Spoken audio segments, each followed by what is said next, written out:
Welcome to Fouts Boxing Theory. In this video, we're going to be breaking down Canelo's win against Scull and talking about how this fight is a blueprint for Terence Crawford's upcoming fight against Canelo. All right, so let's go ahead and get into a little bit of the things that are going to be happening. A little bit of jab, jab, two, as his opponent is crossing the line, as Canelo cuts off the ring with his double jab here. Now, this double jab thing is very, very, very consistent from Canelo.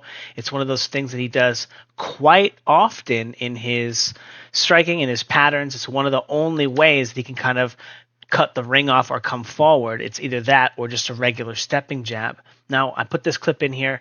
Again, I just kind of want to show that for the most part in the fight, Scull could kind of move around the ring, control Canelo one time, and get as much space in the ring as he want, showing that he could go from orthodox to southpaw in the closed stance or the open stance. He could fight Canelo, and Canelo had a very difficult time continuing to get on the line with this type of movement, right? Finding a way to cut the ring off, and he's going to kind of go for broke in some places too. But again, this was a majority of the fight was just Scull taking small steps off the line, leashing Canelo, moving off the line, stepping around, and circling him, rather than just challenging him on the line and engaging him directly. Again, a strategy that obviously Crawford is going to use as well, but we can see just how crazy effective it is to control Canelo and leash and walk around and step around, and how few openers he actually has. Now, Canelo was, again, notorious for the 1-1-2, right? He's going to have a very 1-1-2 like timing.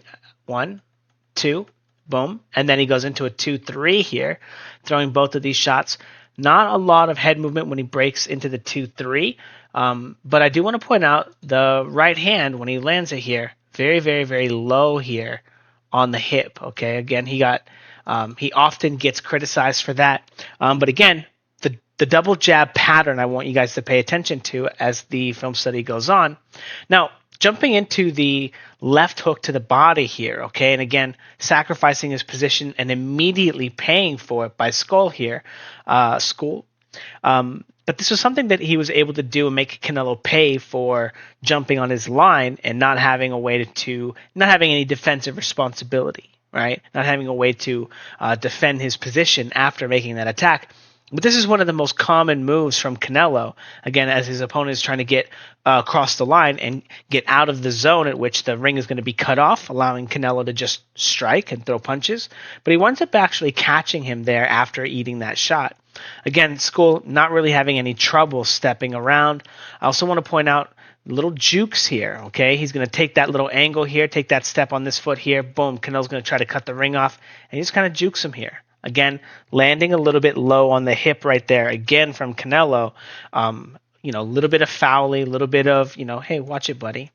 But again, not that difficult. Stepping jab right there, very important. Again, he's coming forward, stepping jab, very, very, very, and then into the little right hand. Instead of going to the body, this time he goes to the head. Scull still trying to skate it, right, and move like it's a body shot. But again, look at how far Canelo is away from here, right? Again, completely telling on himself. He's not very sneaky as he explodes into these types of movements.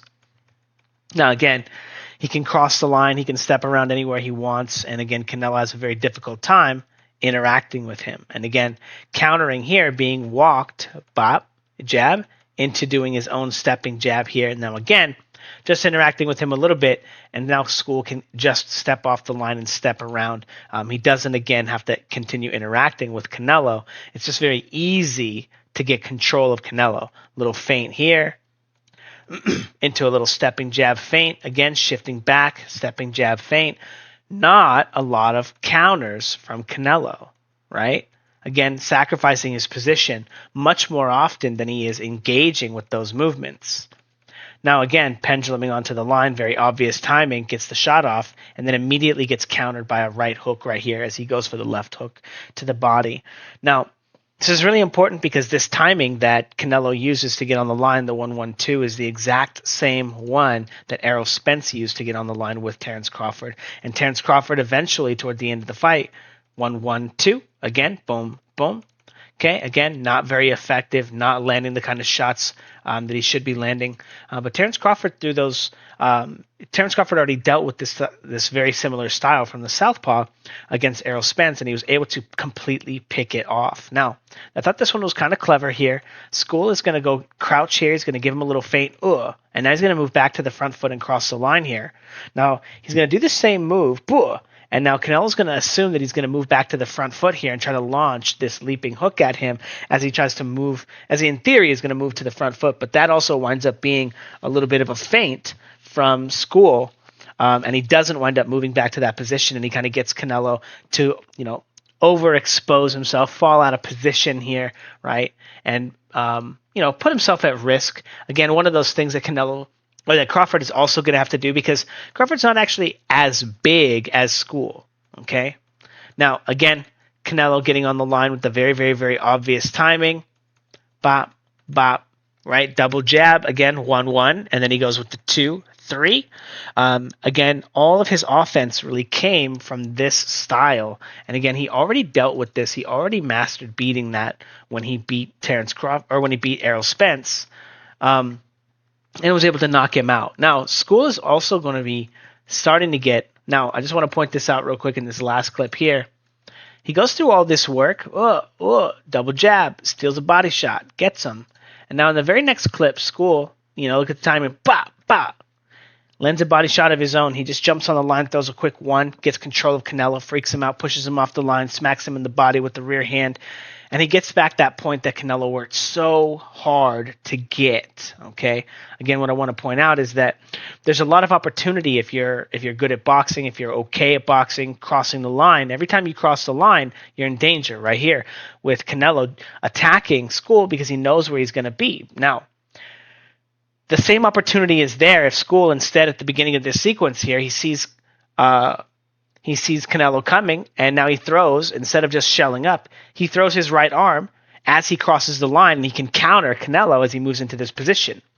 Right? This is something that Terence Crawford can do as well, and I expect he'll be much better at countering Canelo when he comes in and sells out doing these big explosive movements. However, Scull is still going to start countering him here and start taking advantage of the fact that Canelo has to put himself so far out of position. He has to explode and move so far to get that work done. Now, again, boom, look at Canelo pull straight back. He doesn't really counter that much, because when he does counter, sometimes it's a pull counter thing where he'll pull straight back and come into another shot. But usually he's doing a stepping jab, and he doesn't want a stepping jab into this guy, so he's pulling straight back, and he winds up walking into a very, very basic 1-2. Now, is it basic? Look at where he is right here. He has to take a big, huge pendulum step here. Bop, bop. Cover a lot of ground to land it. So that shot is not going to be as easy for Crawford as Crawford probably thinks it is to land. A lot of people think they're going to land that 1-1, 1-2, counter, counter. Okay, again, Canelo only has one way to get on the line. It's very, very dangerous, very, very risky. And again, pull counter as he jumps on the line. Not something that Terence Crawford does all that much in that regard, but definitely something that Canelo needs to worry about if he always is using a stepping jab. Now, just sitting in front of him, stepping jab, gets a stepping jab counter from him, and then again is circling off and stepping off the line. He challenged Canelo in this moment here, and all he had to do to pay for all that time was eat a stepping jab, right? Now, again, back on his little bicycle, boom, controlling him, pushing Canelo off the line, creating a lot of space, back to circling, stepping around. Again, Canelo having a very, very difficult time getting on the line. And again, as the fight goes on, more and more times that he interacts with Scull, with his little explosiveness, boom, boom, he winds up paying for it. Now, again, very awkward, very out of position at the end of it. Now, take a look at Canelo again. He's been struggling the whole time getting on the line. Look at him get into this little crouch, trying to move his head, be a little bit sneaky. He's eventually 1 with the lead hand, 2 with the lead hand, jumps on the line with the 2, boom, and immediately walks into a little hook right there from Scull while he's trying to follow up with his own 3. Again, the timing getting more and more obvious and easy for Scull to read. Now, again, going back and forth, crossing the line. Again, Scull could throw a left hand right here. He could throw a right hand when he bounces to the left. right? There's opportunity to attack Canelo around his guard every time he bounces to the left or bounces to the right. And Canelo allows so many opportunities like this, right? So there's a lot of opportunity, a lot of space there, right? Again, juking Canelo again to go in for that classic opening where he jumps in with the left hook and countering him here again.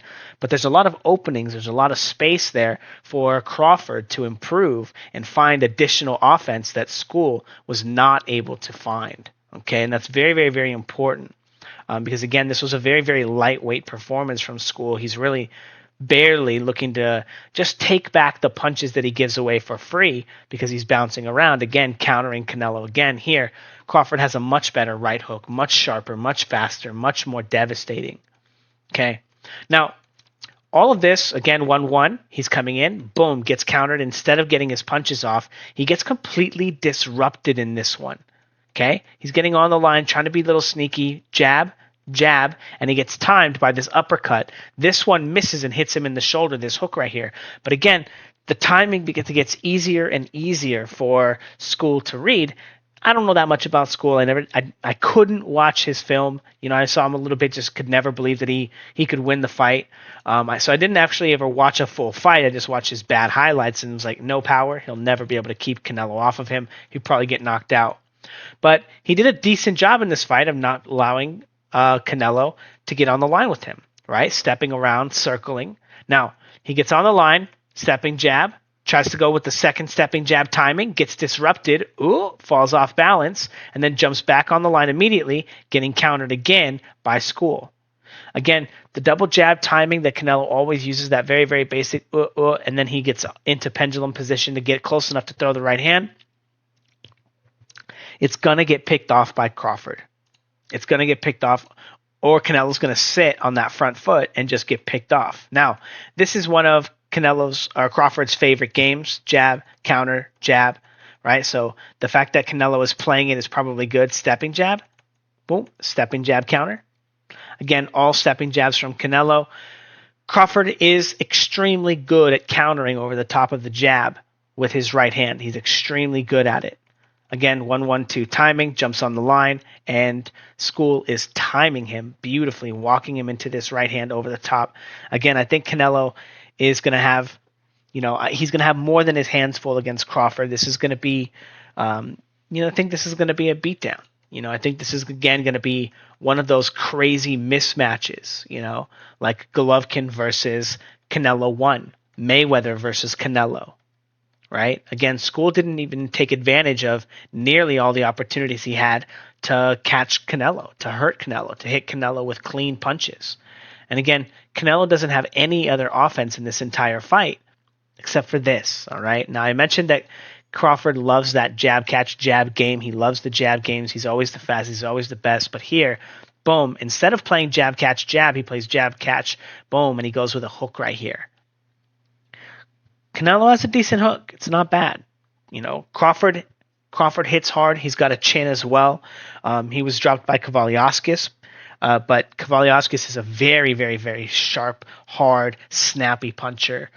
Very, very vicious, And, I don't know how many great left hooks, either to the body or to the head, Crawford can take, but turning that jab catch jab game into the jab catch hook game, right, could be very beneficial for Canelo. That could be one of the ways that he develops an advantage. Now, again, not really working out for him here. Trying to get under it here, breaking into that shot, it gets blocked, and he's trying to cover the distance. And again, Scull increasingly less worried about the things that Canelo's trying to do to him. Now we got the last clip here again, breaking into this left hook to the body, cutting off the ring, and immediately getting countered here. Again, this might not be the worst move if he can land, boom, hard liver shot on Crawford, hurt him, drop him, win the fight. If not, he's going to be walking into Crawford's best punch, the right hook, and I don't think that Canelo will be able to take that punch. So we'll see who winds up landing the best shot, quickest, right? Obviously, like the guy who's landing the hardest shots and can keep contesting that position and that thing will win the fight.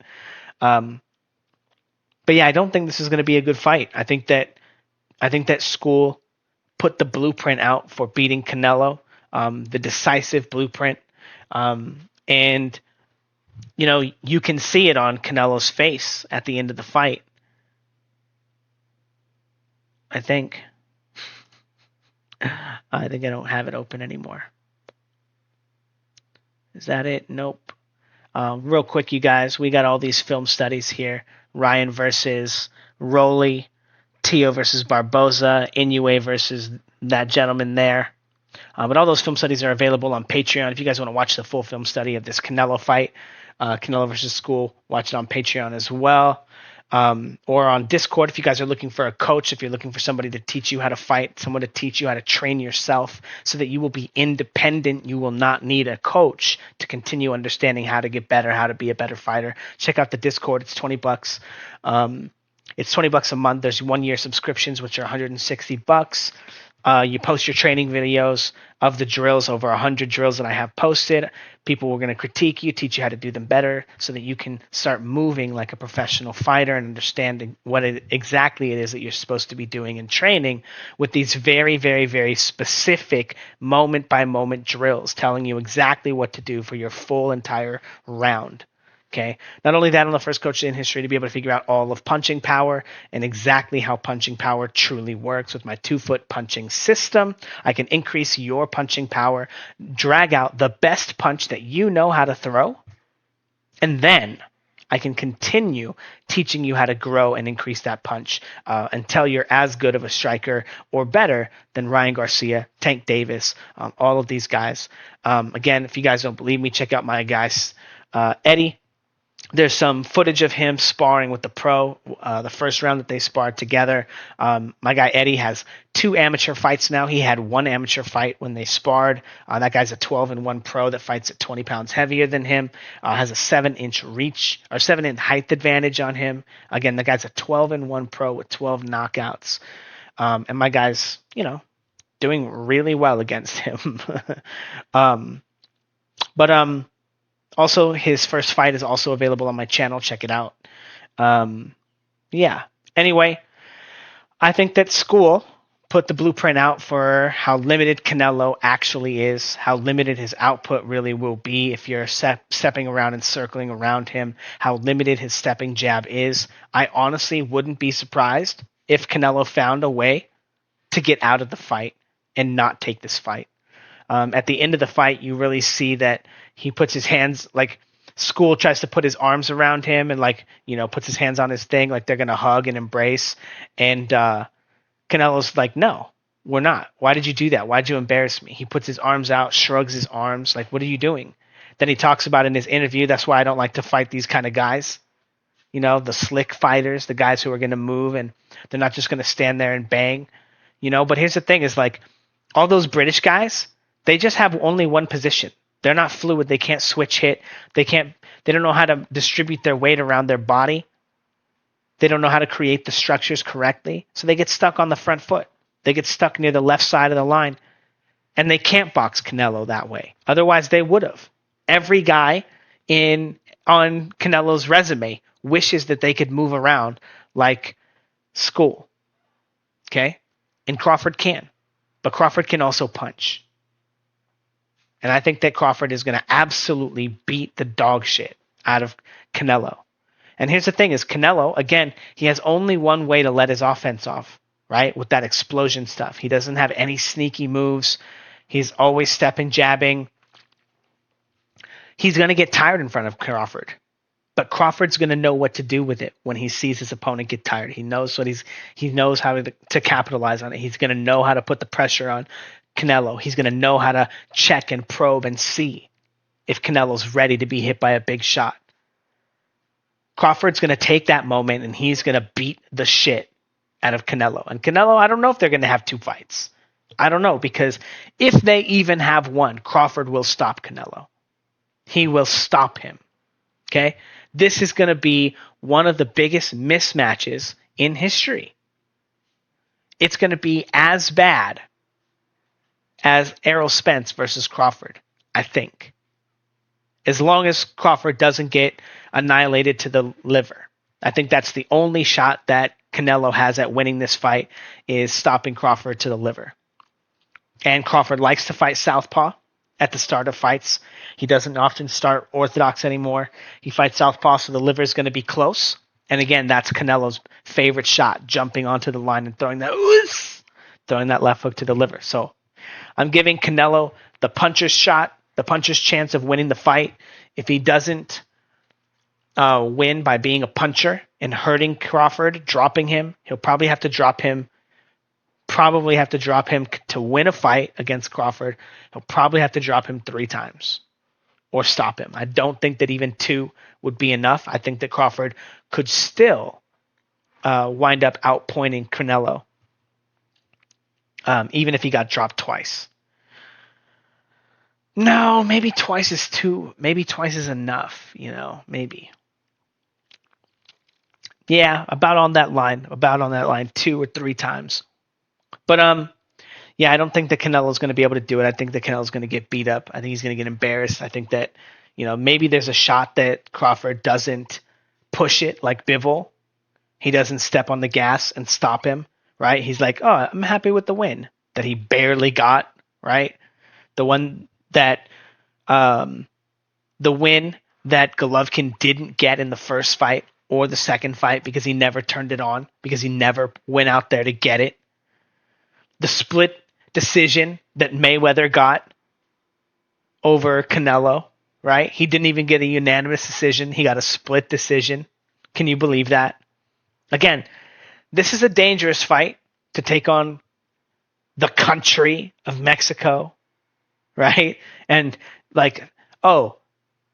is the state when Canelo or when Crawford fights in his hometown, is that state going to produce the same amount of GDP that happens when Canelo fights, right? Are they going to let Crawford win? I'm not sure.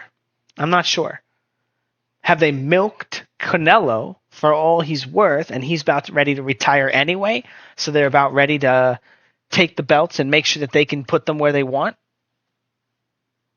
Are they just going to give them to Crawford, right? Is Crawford just going to retire? By the way, Crawford becoming undisputed at 68. Stupid. No, that doesn't count. It doesn't count. Beating Canelo and becoming undisputed? No. That's what Canelo did. Canelo became undisputed by beating champions. You have to beat champions to become undisputed, right? You have to beat all the guys at your weight class. You can't wait for the guy who beat all the guys to get all the belts and then you're the undisputed champion. I mean, technically, right? Technically, you're the lineal champion, but I don't think you're the undisputed champion. I think it's disputed because you've only beat one championship guy, right? So if Crawford wants to be really undisputed at 68, now that he's at 68, he's going to have to stop fighting at 54. He's going to have to fight a bunch of guys at 68 and knock them out. Like, at least beat the mandatory in every belt, right? At least, right? Beat one challenger at 68 for each belt, and then you can say, right? Maybe knock a couple of the guys, oh, this guy's ranked in both of them, But yeah, I think that Crawford's going to beat the crap out of Canelo. I don't think that Canelo has. I don't even want to. I give Canelo like 10%, 10% shot to KO Crawford, like maybe 1 in 10 fights, and I don't even think that's good. I'm so all in on Crawford beating Canelo. I don't think that this fight might even happen.